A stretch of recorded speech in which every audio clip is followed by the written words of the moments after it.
18 horas. Notícias de Manaus, Amazonas, Brasil e do mundo. Agora na Mix. Legal, 6 horas, 2 minutos em Manaus. Boa noite pra você, sempre aí na sintonia certa, hein? Boa noite, Karime Leão. Boa noite, Carlão. Muito boa noite pra você que nos faz companhia aqui em 100,7. É isso aí, estamos juntos a partir de agora até às 7 da noite, aqui no 18 horas. Mix. E nós estamos aguardando a sua participação sempre aqui no 18 horas, né? Gostamos da sua participação, ok? Mande aí um áudio, um texto pra gente. O nosso WhatsApp é o 994887592. Anotou? É isso aí, galera. Manda um zap pra gente. Manda. Afinal de contas, queremos saber também o que você pensa a respeito dos assuntos que a gente fala aqui, que a gente aborda aqui, né, Carlão? Aqui no 18 horas. Olha aí, é o 994887592. Mix. Começando 18 horas de hoje com os destaques do dia. A Assembleia Legislativa aprova o orçamento de mais de 30 bilhões para o governo do Amazonas para gastar em 2024. Criança cardiopata não consegue fazer cirurgia de emergência no Hospital do Governo do Amazonas por falta de material e equipamentos. Estados querem barrar isenção na reforma tributária para importação de combustíveis na Zona Franca de Manaus. O Sindicato da Polícia Civil do Amazonas denuncia o governo do estado que cometeu atrocidade com o projeto de lei sobre o auxílio moradia. Legal, 6:03, essas e outras notícias, hein? Você vai conferir a partir de agora os destaques do dia, os destaques desta quarta-feira, 13 de dezembro de 2023. Vamos juntos até às 7, mais uma edição do 18 horas aqui no melhor Mix do Brasil. 18 horas. Olha, o governo do Amazonas vai ter um orçamento de 30 bilhões e 100 milhões de reais em 2024, o famoso ano que vem. Isso representa um aumento de 15% em relação ao orçamento deste ano, que foi de 26 bilhões e 200 milhões de reais. Muito dinheiro, né, Carlão? Sim. Muito dinheiro. E isso, gente, grana. sem contar que esse valor de mais de 30 bilhões de reais é apenas uma estimativa de arrecadação, tá? Sim. Porque, historicamente, o valor arrecadado durante o ano é sempre muito maior. Por exemplo, o orçamento deste ano era de 26 bilhões, mas o governo do estado vai fechar aí esse ano de 2023, arrecadando 7 bilhões a mais do que o previsto. Ou seja, o estado vai fechar 2023 com uma receita superior a 33 bilhões de reais. Karime, o projeto de lei orçamentária de 2024 foi aprovado, inclusive, sem dificuldades pelos deputados no fim da sessão plenária desta quarta-feira. Apenas o deputado Wilker Barreto, do Cidadania, votou contra. Carlão, foi praticamente unânime, né? Um rolo compressor aí. E de acordo com o que foi aprovado, a maior fatia do orçamento vai para a educação. Um total de 4 bilhões e 200 milhões de reais para a Secretaria de Educação e para o Centro de Educação Tecnológica do Amazonas. A saúde terá o segundo maior orçamento do valor previsto para ser gasto no sistema de saúde do estado em 2024. O valor é de 3 bilhões e 400 milhões de reais. Um valor bem menor do que o necessário para tocar esse sistema tão complexo. Só este ano o estado diz que já gastou 5 bilhões e 100 milhões de reais com a saúde pública. É o que está lá no papel, né, Carlão? Tá mas lá, enfim. Né? Precisa ver. Vamos... É porque a gente não viu ainda. Vamos lá. E para a segurança pública, o orçamento previsto é de 2 bilhões e 500 milhões de reais. Já os deputados estaduais que aprovaram o orçamento vão receber 493 milhões de reais. Bom, esse dinheiro aí ele vai ser liberado por meio das chamadas emendas impositivas, aquelas emendas que normalmente eles aplicam nos redutos eleitorais para garantir, claro, a reeleição. É o que dinheiro, né? O que não falta para o governo, para o governador Wilson Lima. Na terça-feira, os deputados aprovaram a quarta autorização de empréstimo, a quarta. O governo do estado foi autorizado a emprestar agora 80 milhões de dólares, cerca de 400 milhões de reais, junto ao Banco Interamericano de Desenvolvimento, o famoso BID. Com isso, os valores do empréstimo do governo Wilson Lima, só para este ano, somam 3 bilhões e 100 milhões de reais. Dinheiro que será pago pelo contribuinte. saúde. Gente, aí, fazendo a conta, né? 33 bilhões de reais, mais R$1 bilhão aí que veio do governo federal por conta dessa história da estiagem. Soma isso mais 3 bilhões de reais aí de empréstimos. É muito dinheiro, né, gente? Bom, vamos lá. Segundo a deputada Alessandra Campelo, que é vice-líder do governo na Assembleia, esse quarto empréstimo aí é para a área da educação, para ações do Programa de Aceleração do Desenvolvimento da Educação do Amazonas, o PADEAN 2, que seria para melhorar a qualidade da educação, com construção de 22 escolas e aumento no número de vagas. Karime, não, sem dúvida nenhuma, realmente é muito dinheiro. O governo é rico, o povo, infelizmente, é pobre, né? Porque nós estamos, né? Temos aí uma degradação, né, bem visível, e a piora dos serviços públicos aí é frequente. A saúde está colapsada, com hospitais superlotados, sem medicamentos, com pagamento dos médicos, enfermeiros e demais profissionais da saúde atrasados aí por mais de 4 meses. Pois é, Carlão, vamos lembrar, enfermeiro, técnico de enfermagem, maqueiros, as empresas de alimentação, as empresas terceirizadas de segurança pública, há relatos que até empresa de limpeza, tá todo mundo com os repasses, com os salários atrasados. Isso aí, mesmo com esses bilhões de reais arrecadados e recebidos pelo governo do Amazonas. Vou falar uma área também muito importante, Carlão, na segurança pública. A situação também é de causa, de colapso, por que não dizer? Transformaram o Amazonas num dos estados mais violentos do país. As facções criminosas dão as cartas. O comando das forças de segurança é envolvido em vários escândalos. O último, esse que foi notícia nacional, inclusive. Nós falamos aqui ontem no 18 horas de nomear para um cargo de gerência da Secretaria de Inteligência o irmão de um narcotraficante. Um escândalo. Aliás, mais um escândalo no governo Wilson Lima, que não para de ser notícia nacional, justamente pelas irregularidades e escândalos na saúde e na segurança pública. Karime, é uma triste realidade, né, cara? Mas, infelizmente, não se pode esperar outra coisa de um governador que é réu, acusado de ser chefe de uma organização criminosa que desviou milhões da saúde pública e deixou o crime organizado tomar conta do Estado. Infelizmente, essa é uma triste realidade que a gente vive agora. E quem sofre com tudo isso é o cidadão de bem, né? O trabalhador que está ali, né? Sente insegurança ao sair de casa por conta da explosão da violência, e é sério. Não, tá gravíssimo, né, Carlão? Sempre quem paga, quem fica com pior, quem paga essa conta é o cidadão que paga os impostos, que tá lá, paga o imposto, mas não recebe em troca os benefícios que por direito deveria receber. E quando precisa do serviço, por exemplo, público, ele é humilhado, é maltratado, como é o caso de uma criança cardiopata. Escuta essa, Carlão. Essa menina, uma criança cardiopata, não sei nem se é menina, uma criança cardiopata. Ela está esperando há quase 2 meses por uma cirurgia de emergência no Hospital Francisca Mendes. E por quê? Por que ela está aguardando esse tempo todo por uma cirurgia de emergência, gente?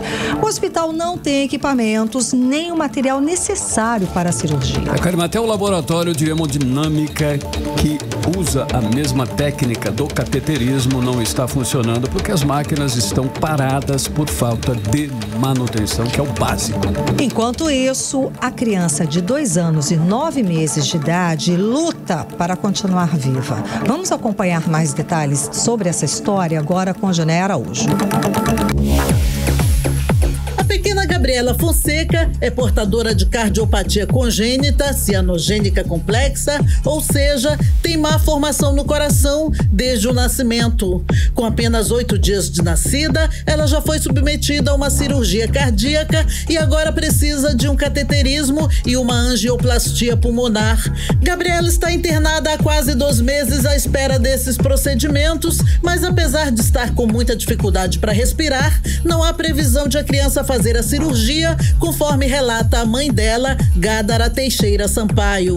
Ainda não chegou nenhuma previsão, nenhuma informação sobre a cirurgia dela, que ela precisa fazer, na verdade, um cateterismo e uma angioplastia pulmonar para início de conversa, né? Porque pode ser que ela tenha que fazer outras outras cirurgias, né? E até agora não tivemos nenhuma informação. A informação que nós tivemos é que as pessoas, adultos, iriam ser transferidos pro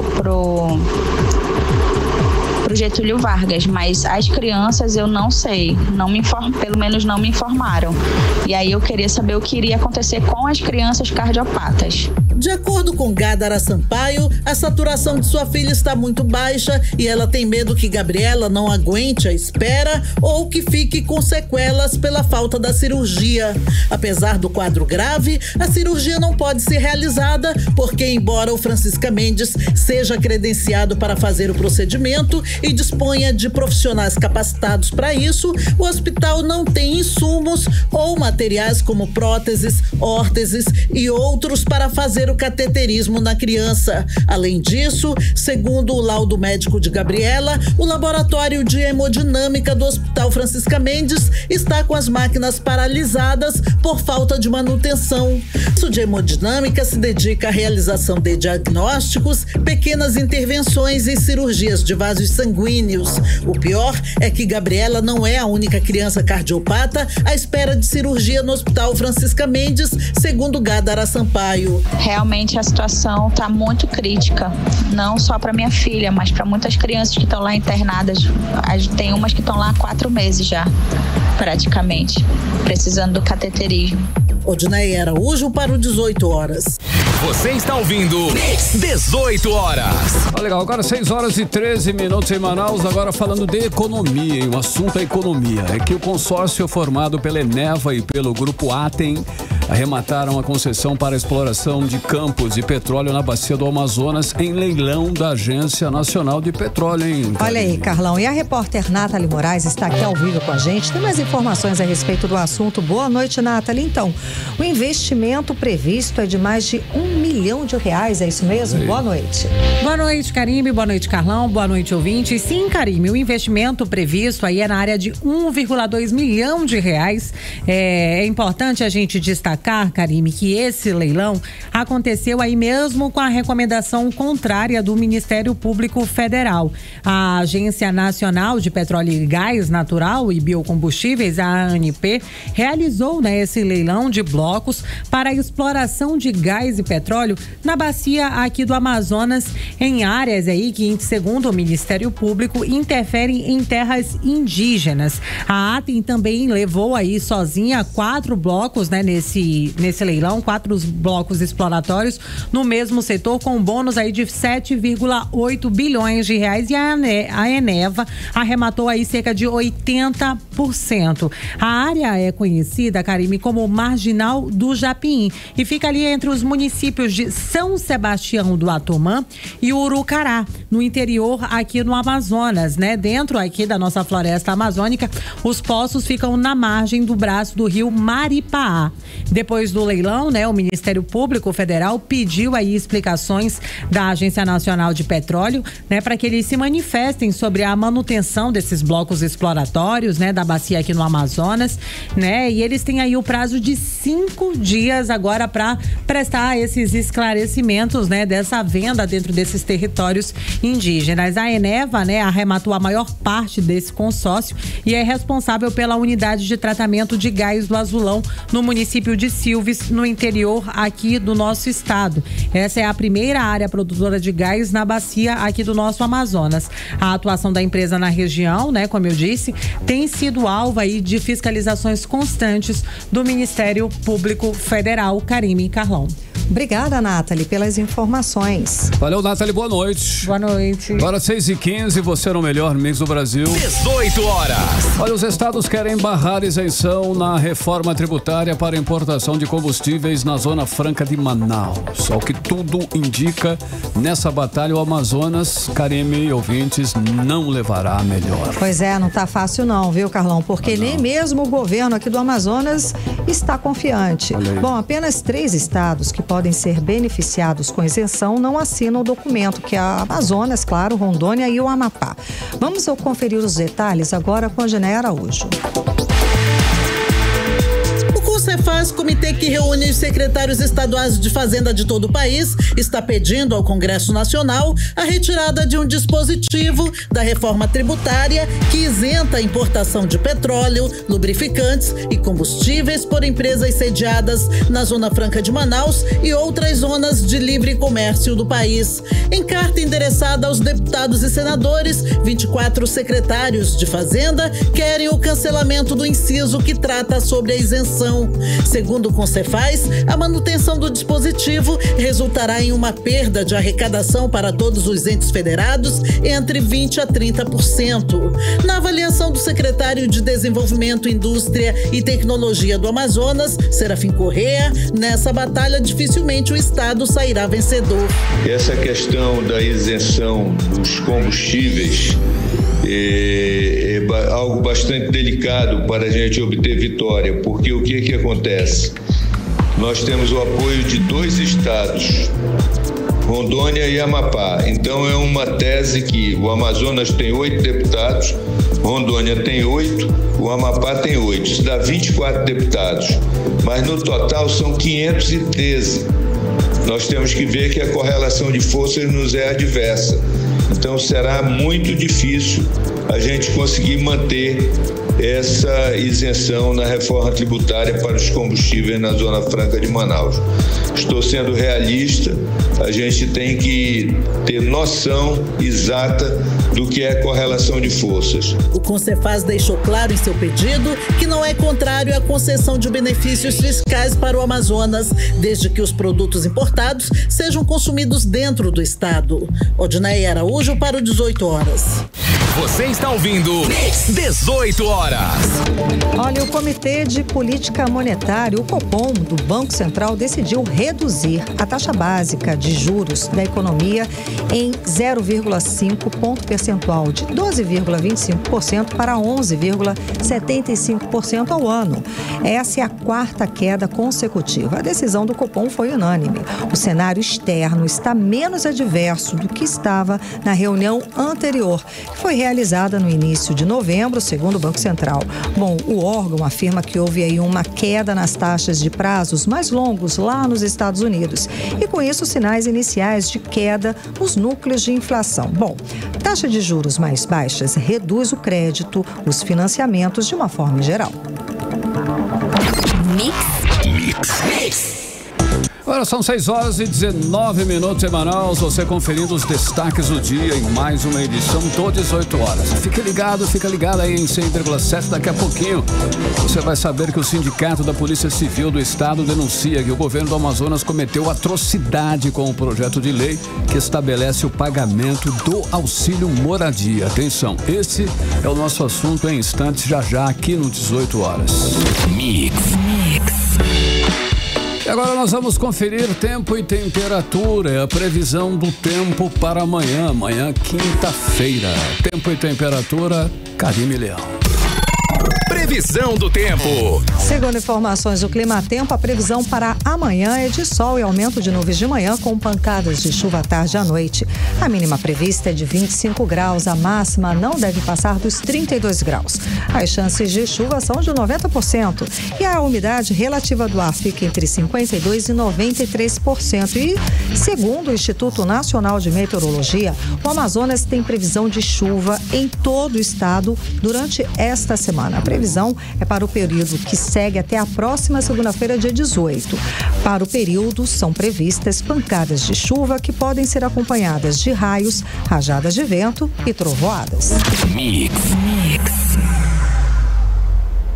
Olha, o Rio Negro voltou a subir de forma mais intensa agora. Nos últimos 2 dias foram 30 centímetros de subida, elevando o nível no Porto de Manaus para 15 metros e 64 centímetros, hein, Karine? Carlão, e hoje teve coletiva de imprensa para apresentar a previsão aí da cheia já para o ano que vem. A repórter Nathalie Moraes acompanhou o assunto e traz pra gente agora mais informações ao vivo. Ela volta a falar aqui com a gente. Boa noite, Nathalie. Então, como é que as chuvas né? Com essas chuvas aí abaixo da média, que a gente já está sabendo que é a previsão, a cheia do ano que vem, de repente, não deve ser tão intensa, não é isso?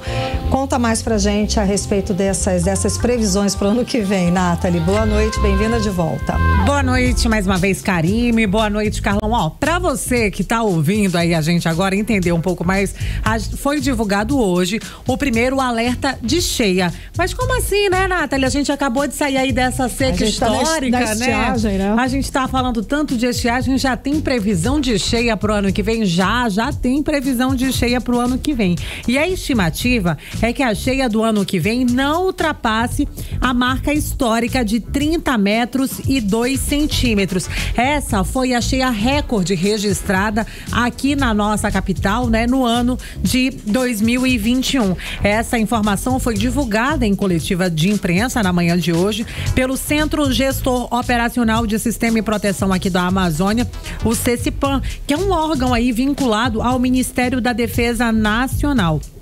Eles divulgaram hoje a primeira pré-análise, o primeiro prognóstico hidrometeorológico para o ano de 2024. Estavam ali, Karime, reunidos representantes de vários órgãos que monitoram o clima e as bacias hidrográficas aqui na região amazônica. Pra gente, né, entender um pouco mais, por exemplo, mas o Rio Amazonas, né, o Rio Negro aqui na nossa capital já voltou a subir, a gente chegou aí a ficar abaixo da marca dos 12 metros, Nathalie. Mas agora a gente já tá aí, né, felizmente noticiando que o rio não para de subir. Realmente o rio não para de subir, mas a gente não deve ter aquela cheia gigantesca como foi em 2021, Karime. O Rio Amazonas, por exemplo, assim como o Rio Negro, está ainda em processo, né, de repiquete, né? Vamos dizer assim, o Rio Amazonas, por exemplo, ele ainda não estabilizou, ele ainda não realmente voltou a subir de verdade. É aquele que sobe um pouco, mas desce um pouquinho também, exatamente, né? Sobe, para, é aquele efeito sanfona, né? Sim. Vamos dizer assim. Aqui no Rio Negro, aqui na nossa capital, a gente já tem registrado subida desde o mês de outubro, né? A gente vem acompanhando essa crescente aí, onde o Rio Negro já subiu mais de 2 metros, né? Mas em função dos níveis, né, ainda estarem abaixo das médias para o período, a gente sabe, a gente tá aí hoje, né, 12 de dezembro, estaria chovendo muito aqui né, nos anos anteriores. Esse é um período que aqui em Manaus só chove e chove, né? O calor a gente não escapa, mas chove bastante, né? Mas a gente tem registrado realmente chuvas abaixo da média, né? Então, por isso, como o que se pode prever aí, segundo os pesquisadores, é que a cheia não deve ser tão impactante quanto nos anos normais, né? Vamos dizer, quanto nos anos anteriores, quando a gente não sofria tantos impactos aí do fenômeno El Niño. A coletiva foi realizada na manhã de hoje, né? Como eu já disse, onde estavam ali reunidos vários alertas. Inclusive, Karime, essa é uma coletiva muito importante, porque ela serve de alerta, inclusive, para as nossas autoridades se programar. Ou seja, né? O governo do Amazonas já estava lá hoje, né? A Defesa Civil Estadual, e ouviu todos os prognósticos climáticos previstos para o ano que vem. Que a gente sabe, como você falou, dos efeitos do El Niño continuam, vão seguir até o ano que vem. Como você disse, o Rio Negro está abaixo do esperado. Eu tenho informação aqui que na quinta-feira, dia 7, agora de dezembro, o nível da água do rio marcou aí, estava 14 metros e 97 centímetros. Em comparação com mesmo a data do ano anterior, estava abaixo 5 metros, né? Então ele ainda está abaixo do normal do que vem nos anos anteriores, não é isso? Ou seja, no início de dezembro já estava... muita coisa, né, muita coisa, estava abaixo. No dia 7 estava 5 metros abaixo em relação ao ano passado. Não está normal. Exatamente. E a gente deve continuar sofrendo aí com todos esses impactos do El Niño até mais ou menos meados de abril do ano de 2024. Ou seja, a gente entrou agora no inverno amazônico, mas a gente não vai ter chuvas como a gente tinha em anos anteriores. Exato, Karime, ou seja, ainda está aqui porque agora o nível do rio está 15 metros e 64 centímetros. A cota média esperada para essa época do ano era em torno de 19 metros. Olha aí, tem uma diferença grande, né? É um ano atípico. É uma diferença gigantesca. Mas para falar um pouco mais sobre esse assunto, né, eu conversei com o pesquisador pesquisador Márcio Moraes, né, ele falou, na verdade, durante essa entrevista coletiva, sobre os prognósticos climáticos, realmente as previsões para o ano que vem. Ele confirmou que essas chuvas devem continuar abaixo da média, que a estiagem, né, a seca de 2024 ainda está cedo, mas a gente deve registrar uma seca tão grande quanto a deste ano, mas a cheia, a gente não deve esperar aí que o rio suba como já subiu nos anos anteriores. Vamos conferir aí o que disse o pesquisador Márcio Moraes. Cotas previstas no modelo sazonal, vamos dizer assim, tem como base o modelo SMWF, né? Então, e o modelo SMWF está prevendo aí que as chuvas, né, nos próximos 3-4 meses não ficarão assim, ou na média ou um pouco abaixo da média. Então, as cotas refletirão ou serão reflexos dessa previsão de chuva, né? Então, como foi mostrado em alguns pontos, a gente vê que as cotas ficarão abaixo ou próximo da média, né, das médias climatológicas. Então, eu diria que, no geral, vamos dizer assim, como a gente passou uma boa estação aí de seca, né, os rios vão levar um certo tempo para recuperar, né, vão levar um tempo para recuperar os níveis normais. Então, a gente vai estar fazendo uma previsão aqui para cheia, que é o período de cheia agora, né. Agora, já ver a seca, a próxima estiagem do próximo ano, a gente ainda não tem essa visão ainda de tão longo prazo, né. A próxima cheia, eu diria que a gente não vai ter no geral, vai ser normal, vocês vão ficar na média, não é esperado uma cheia que vai causar algum transbordamento ou algum problema nos rios amazônicos, né? Então eu diria que é o que os modelos estão mostrando, né? Para até março, abril, né? 18 horas. Karime Carlão, nós ouvimos aí a fala do pesquisador do CECIPAM, Márcio Moraes, né, onde foram apresentadas aí a previsão de cheia para 2024. Karime, essas previsões, né, esses prognósticos, como chamam os pesquisadores, né, são realizados pelo Sistema Integrado de Monitoramento e Alerta Hidrometeorológico. Ele gera aí as informações, Karime, que permitem avaliar a situação tanto dos níveis dos rios quanto as condições climáticas, né? É possível agir preventivamente nesse caso? Qual que é o objetivo de divulgar esses dados, né? O objetivo é passar informações para o governo, Karime, para que eles possam ter noções de inundações, alagamentos, erosões, desmoronamentos e seca. É para realmente o governo se planejar e depois lá na frente não acontecer o que aconteceu agora em 2023, onde mais de 600 mil famílias ficaram completamente afetadas por essa seca histórica, sendo que o governo já tinha conhecimento dessa situação, né, Karine? Pois é, vamos dizer aí que ainda estão, a gente sabe que as pessoas ainda estão com dificuldade de ter acesso à alimentação, remédios, água potável. A gente sabe que essas pessoas continuam ilhadas e que a gente viu cenas terríveis de pessoas cavando com a mão poços para conseguir ter acesso à água, fazendo dragagem, né, abrindo espaços para passar, para as pessoas deixarem de estarem isoladas, porque comunidades inteiras ficaram isoladas porque o rio secou. Então, o único meio de chegar e ir em várias localidades aqui no estado do Amazonas é por meio do rio. Secou, não tem como fazer. Então, várias comunidades, a gente viu as pessoas tendo que ir no braço ali, abrindo dragagens, abrindo espaços para conseguir sair do isolamento. E a gente não viu a ação efetiva da tal da força-tarefa do poder público. Nós não vimos chegar lá na ponta a ajuda necessária, que a gente falou até das cestas básicas, a gente não viu esse volume.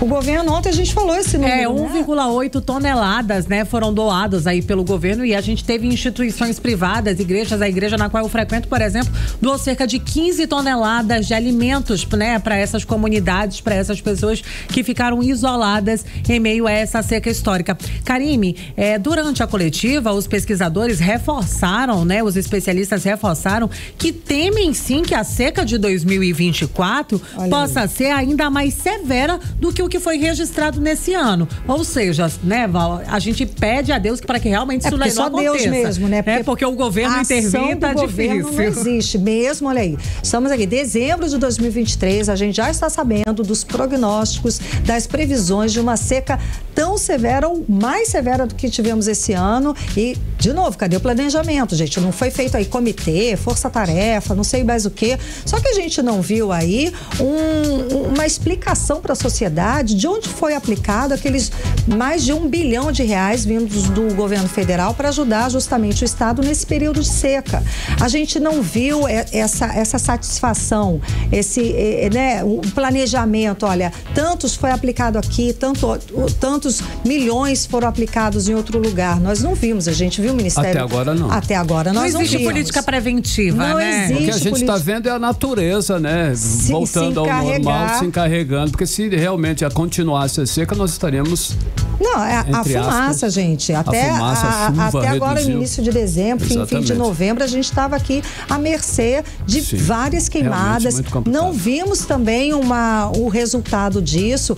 O governo do estado não dá essa satisfação para a sociedade de quem foi preso. É queimada ilegal, é criminosa. Ok, cadê as pessoas? Foram presas? O que foi feito? Com esse montante de R$1 bilhão que o governo federal passou, foi aí providenciado alguma aeronave? Porque, de novo, não se combate incêndio em florestas sem uma aeronave. Não existe isso não se faz milagre.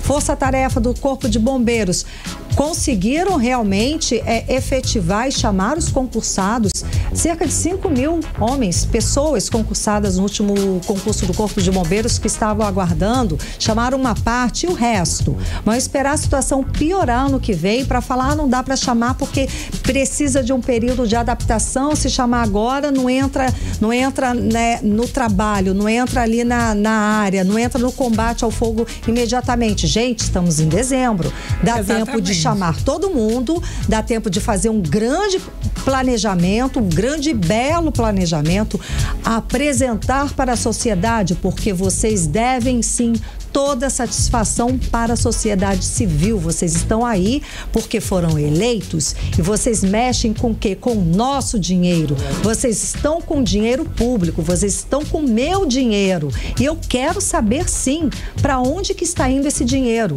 que eu não vi resultado. O que eu estou vendo é a chuva amenizar a fumaça tóxica, é a chuva aumentar o nível dos rios e melhorar a situação terrível que estão essas pessoas que ficaram isoladas no estado do Amazonas, não é, Nata? Exatamente, Karime, né? Só para finalizar, né? Os pesquisadores, eles divulgaram que no segundo semestre de 2024, o nível dos rios não devem se recuperar o suficiente aqui na nossa região e por isso a gente deve ter aí uma seca ainda mais severa. E aí, se a gente já tem essa previsão e se não tiver planejamento, os problemas serão ainda maiores no ano de 2024. Karime e Carlão. Obrigada, Nathalie, pelas informações. Boa noite, Nathalie. Agora 6h34, você no melhor mix do Brasil. 18 horas. Ó, gente, atenção, viu? Mais de 2.000 produtos natalinos foram retirados de circulação no comércio central de Manaus e região metropolitana durante fiscalização do Instituto de Pesos e Medidas aqui do Amazonas. A ação faz parte da Operação Boas Festas, realizada em todo o país desde o dia 5 deste mês de dezembro. Bom, segundo o IPEM Amazonas, o material apreendido não apresentava a certificação do Inmetro. Em um dos estabelecimentos visitados pela fiscalização, na Avenida Marquês de Santa Cruz, no centro de Manaus, foram encontrados pisca-piscas e outros itens irregulares sem a certificação adequada, certinha, aquele selinho do Inmetro. E com isso, claro, um risco potencial à segurança do consumidor amazonense. Agora 6h35 e você está no melhor mix do Brasil. 18 horas.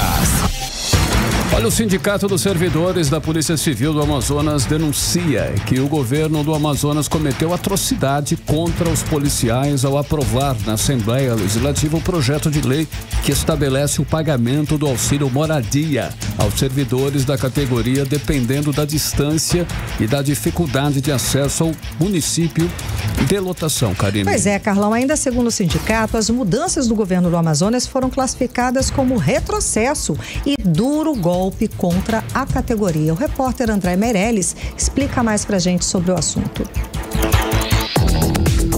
O presidente do Simpol, Sindicato dos Servidores da Polícia Civil do Amazonas, Jaime Lopes, expôs os problemas que a categoria enfrenta com o governo do estado. Nós estamos há 10 anos sem promoção, nós estamos com uma parcela do escalonamento construída no governo passado que não está sendo implementada, mesmo havendo previsão legal, não estão reconhecendo e implementando as nossas reposições inflacionárias e o salário do policial civil, apesar de todas as adversidades enfrentadas na sua profissão, vem sendo corroído e todos os nossos direitos negados.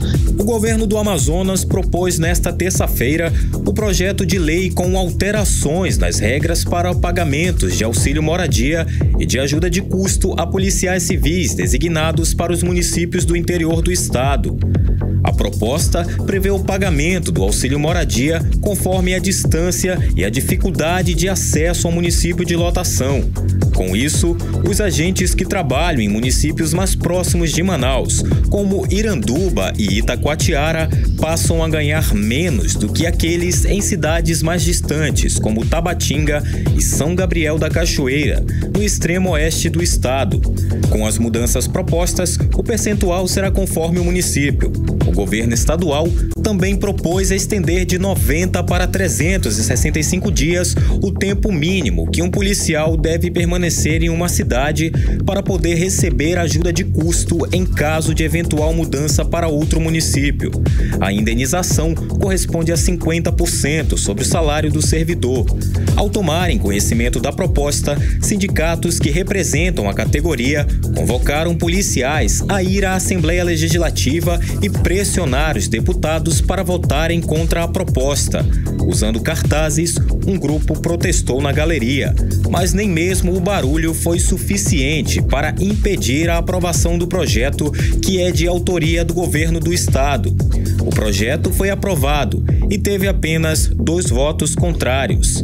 Um dos que votou contra a proposta, o deputado Wilker Barreto, disse que a segurança pública no estado está abandonada por parte do governo estadual.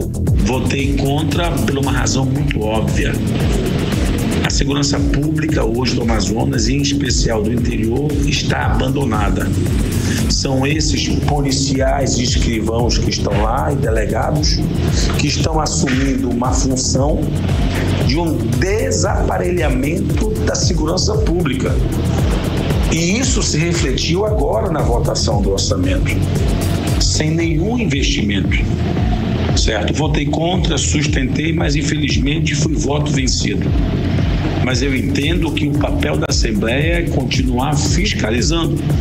Nós temos a segurança pública pedindo socorro, a saúde em colapso, a educação atrasando os salários dos servidores, em especial dos serviços gerais, mais de 1.200 pessoas.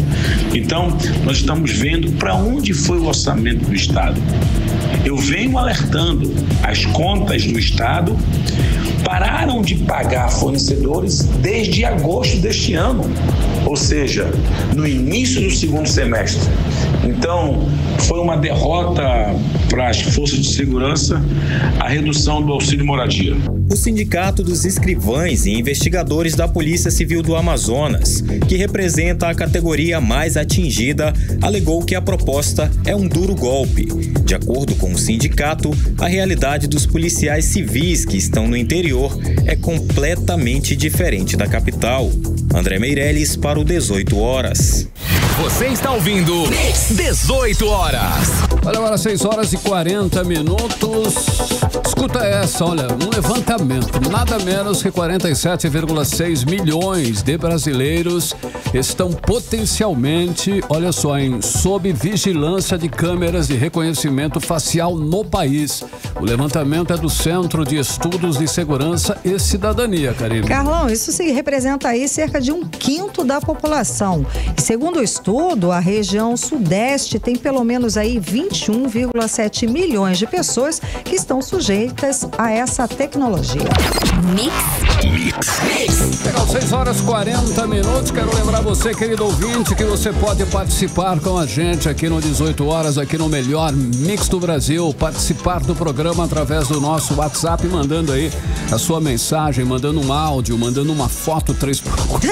Adorei. Manda uma foto 3x4, tá bom. Manda um alô pra gente, ó. O que você acha a respeito dos assuntos que a gente abordou aí? Imagina, uma seca mais severa, uma situação pior que já está sendo prevista pro ano que vem. Imagina como é que vai ser. Manda a sua opinião. Você acha que o governo vai se planejar para essa seca? Pode ser uma pergunta, né, Karine? É isso aí, é boa. Nosso WhatsApp é o 994887592, valendo a sua participação. Participe. Mix. Agora 6h41, nós vamos conferir tempo e temperatura para hoje, esta noite de quarta-feira. Tempo e temperatura com Karine Leão. Previsão do tempo. E segundo informações do Climatempo, para esta noite são esperadas pancadas de chuva, viu? Vai ser uma noite boa para dormir, mais fresquinha. A mínima pode chegar a 25 graus. A umidade relativa do ar ficou entre 52% e 93% durante toda esta quarta-feira. Mix. Olha, o ex-sargento do Exército Edisandro de Jesus da Costa, condenado por matar a ex-namorada Édrica Moreira, de 19 anos, foi preso aqui em Manaus. Então, Carlão, segundo a polícia, ele planejava sair do país, tá? Ele planejava ir para Roraima em direção à Venezuela. A repórter Nathalie Moraes acompanhou esse caso, volta a conversar com a gente ao vivo, traz mais informações. Nathalie, então, ele foi preso ontem à noite aqui em Manaus, não é isso? Boa noite mais uma vez, Karine e Carlão. Boa noite, ouvintes do 18 horas. Karine, realmente, ele foi preso na noite dessa terça-feira na Zona Norte, aqui da nossa capital, mais precisamente ali na Avenida Natan Xavier, no Novo Aleixo. É uma avenida de grande fluxo de veículos ali da Zona Norte. E ele planejava, Karine, realmente deixar o Brasil. Esse caso aconteceu lá em Belém do Pará, mas ganhou uma repercussão nacional. Isso porque o ex-sargento do Exército, o Edisandro de Jesus da Costa, de 34 anos, ele foi condenado pela Justiça do Pará, ele foi condenado pelo Tribunal do Júri em outubro do ano passado pelo crime de feminicídio contra a ex-namorada, a modelo fotográfica Édrica Moreira, de 19 anos. Ele pretendia fugir aí para a Venezuela, realmente para não cumprir em regime fechado essa sentença. O militar foi preso na noite dessa terça-feira na Zona Norte aqui da nossa capital. O crime aconteceu no dia 11 de novembro do ano de 2021 em Belém, como eu disse anteriormente.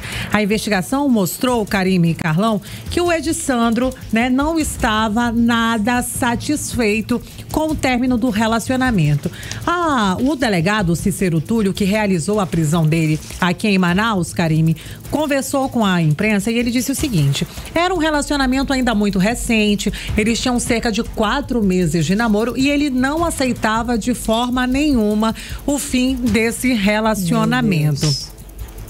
A vítima, no momento, desse crime, a investigação mostrou que ele estava insatisfeito com o fim do relacionamento e aí ele chegou a simular um assalto contra a jovem, a Édrica Moreira, que tinha aí 19 anos, e a amiga. Elas tinham saído de casa para ir a uma lanchonete e aí ele alugou um carro, contratou um cara para dirigir e aí lá ele foi até a lanchonete onde ele anunciou um assalto. Contra a ex-namorada, ele efetuou pelo menos 4 disparos de arma de fogo. Meu Deus. E a amiga dela, a jovem que acompanhava, também foi baleada na perna. Ela chegou a ser conduzida para a unidade hospitalar lá em Belém, mas depois de passar por vários procedimentos cirúrgicos, a ex-namorada, a vítima, morreu. E a amiga? A amiga tomou um tiro na região da coxa, né? E ela sobreviveu.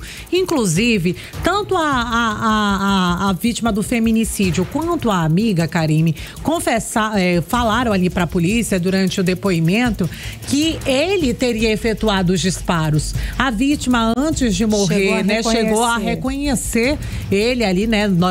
Elas estavam numa lanchonete e ele chegou anunciando o assalto, mas ela conseguiu reconhecer o ex-namorado. Inclusive, ela já tinha uma medida protetiva contra ele. Né? Vale a gente tocar nesse ponto, Karime. Era um relacionamento de somente 4 meses e ele já apresentava comportamentos agressivos. Inclusive, ele chegou a ameaçar de morte outros familiares da Édrica, dessa jovem, né? E aí ela viu que o relacionamento não daria certo, ela resolveu colocar um ponto final, pediu aí uma medida protetiva que, infelizmente, né, não foi eficaz ao ponto que a jovem acabou perdendo a vida depois dele simular aí um possível assalto. Como eu disse anteriormente, esse crime foi praticado no ano de 2021 aqui no estado vizinho do Pará. E aí o que aconteceu? Os policiais civis lá do Pará tiveram conhecimento de que ele estaria morando aqui na nossa capital. A Polícia Civil do Pará entrou em contato com a Polícia Civil aqui do Amazonas pedindo um apoio, né, Karime? E esse apoio foi dado e o delegado descobriu que ele estava morando aqui há pelo menos 9 meses, trabalhava como motorista por aplicativo, já tinha inclusive uma outra companheira e ela, né, foi conduzida até a delegacia, inclusive durante o momento da prisão dele na noite dessa terça-feira, porque ele pretendia fugir aqui para o estado de Roraima, né? Depois iam para Venezuela. Isso, né? Eles iam para Roraima, para Pacaraima, para então ir para Santa Helena do Airém, né? Para realmente acessar aí o país vizinho e realmente sumir no mundo. Mas vale reforçar, Karime, que ele já tinha sido condenado pela justiça aqui do Pará a mais de 16 anos de prisão, né? Ele era um fugitivo da polícia pelo crime de feminicídio. Ele já tinha sido condenado. Antes, ele já tinha matado uma outra mulher? Não, peraí.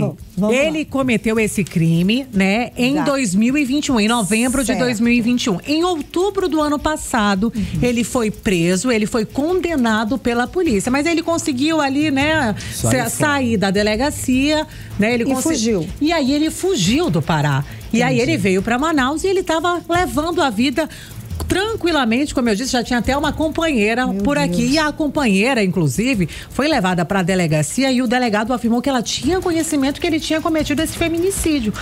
Mas por gostar dele, ela iria acompanhar ele nessa aventura aí pela Venezuela.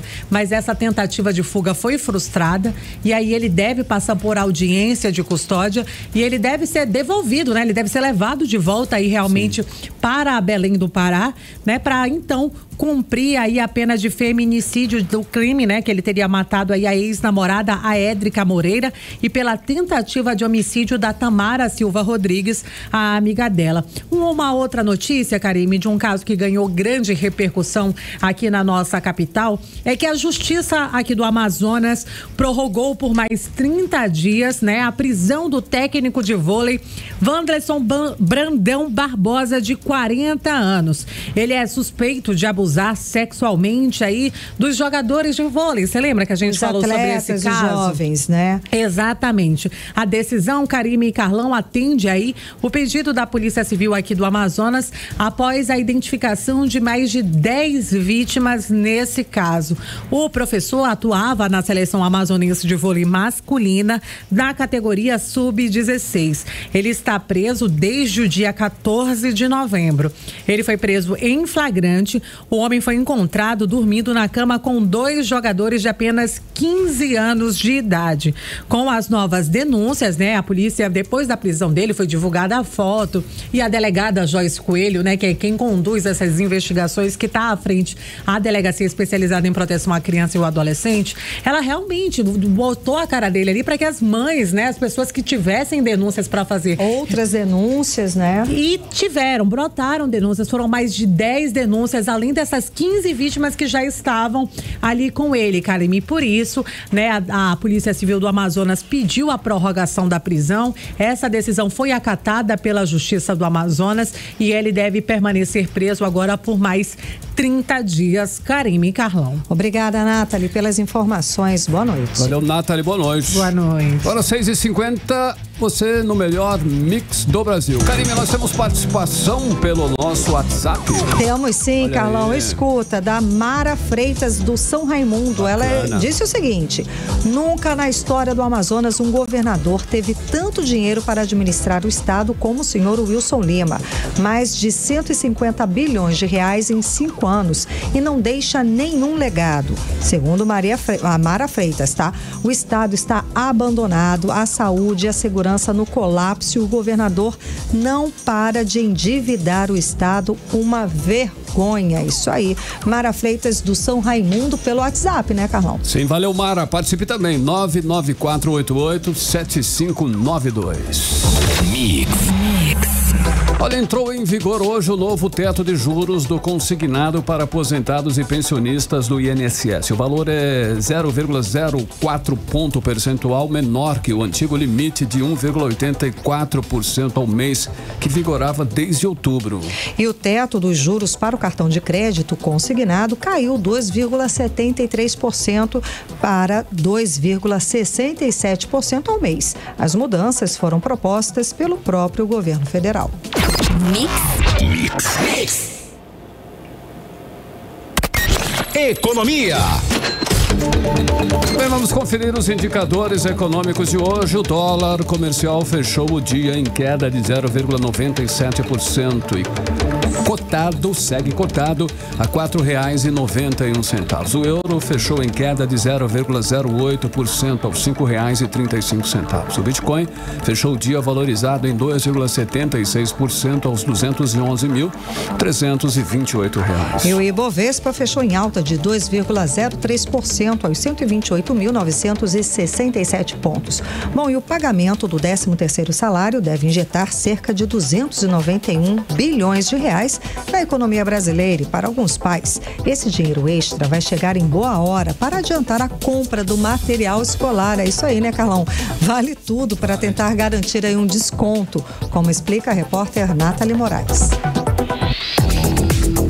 Esse ano, quase 88 milhões de brasileiros vão receber o valor extra. Seja para pagar as contas ou garantir os presentes de Natal, cada pessoa que trabalha no mercado formal tem os próprios planos para o que fazer com o 13º salário. Para alguns pais, esse rendimento adicional ganha mais uma opção de uso: adiantar a compra do material escolar dos filhos para o ano de 2024. Utilizar o rendimento para adquirir itens escolares para a filha de 9 anos sempre esteve entre as prioridades de Lilian Oliveira, que trabalha como auxiliar de escritório e já adiantou parte das compras. Sim, a gente acaba aproveitando também, né, o dinheiro que entra, né, do 10º, com certeza, para fazer essas compras. Anderson Queiroz é gerente em uma loja de papelaria na Zona Sul aqui de Manaus. Ele destaca que o movimento aumentou nos últimos dias, o que traz uma perspectiva positiva para a empresa, que também contratou novos colaboradores.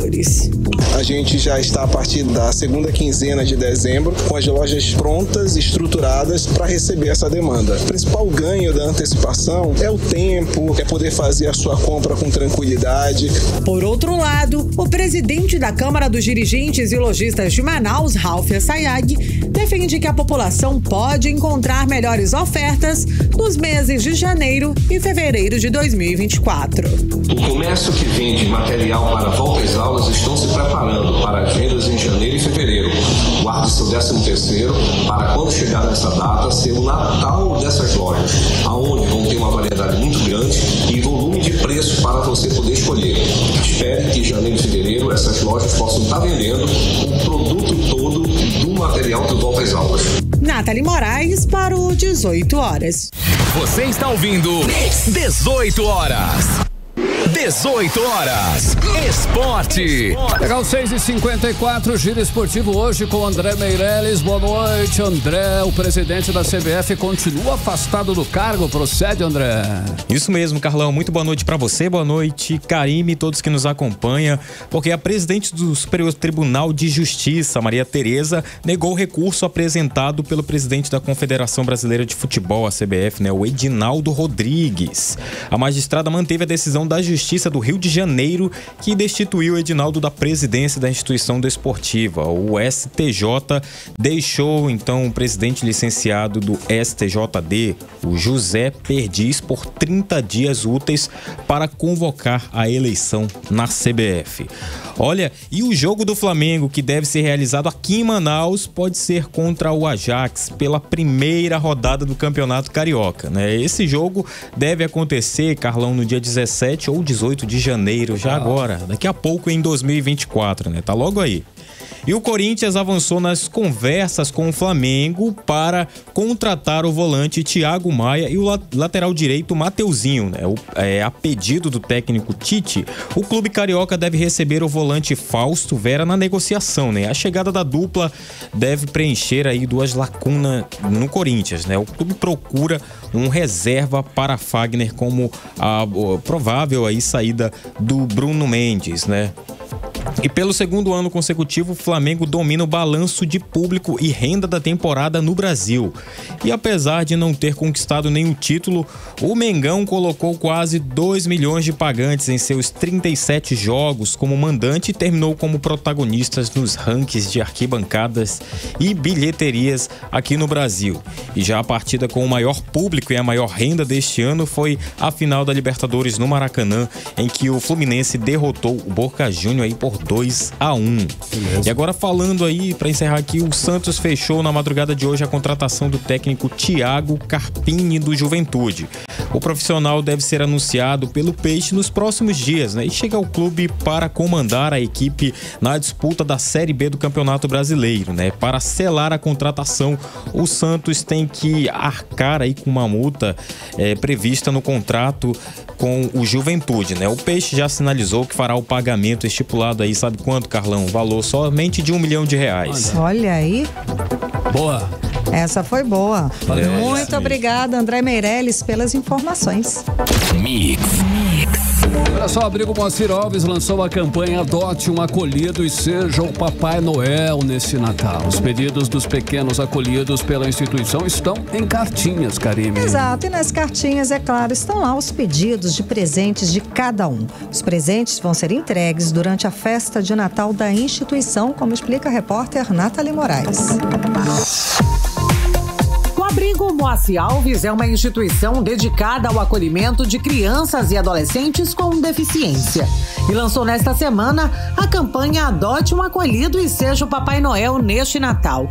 O objetivo da ação é tornar o Natal ainda mais especial para os acolhidos, proporcionando a alegria de receber presentes nesse Natal, como explica a assistente social Socorro Bezerra. Então, o Natal já está próximo e esse ano a gente quis mudar, fazer algo diferente para as nossas crianças e a gente criou esse painel aqui com os pedidos delas mesmas. Elas mesmas fizeram os seus pedidos e colocaram aqui dentro como se fosse a meinha, do Papai Noel. Nesse mês de dezembro, elas aguardam ansiosamente a chegada do Natal, que para com isso, receber os presentes de Natal. Então, assim, quem quiser vir fazer a doação de um presente de Natal, pode vir aqui no Abrigo Moacir Alves, conhecer o nosso trabalho.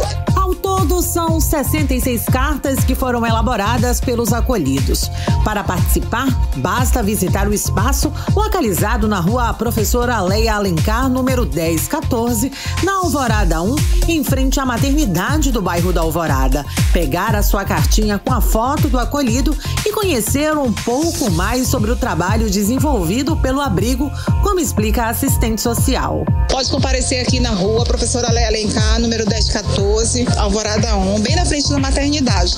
Ou ou pode estar solicitando as cartinhas virtuais. Para atendimento do público externo é de 8 às 17 horas. De domingo a domingo pode vir aqui, a gente está com o nosso espaço montado de Natal, só comparecer e as crianças vão ficar muito felizes. Os presentes doados serão entregues durante a tradicional festa de Natal, organizada anualmente pelo Abrigo Mossi Alves, proporcionando um dia especial para as crianças e adolescentes acolhidos na instituição.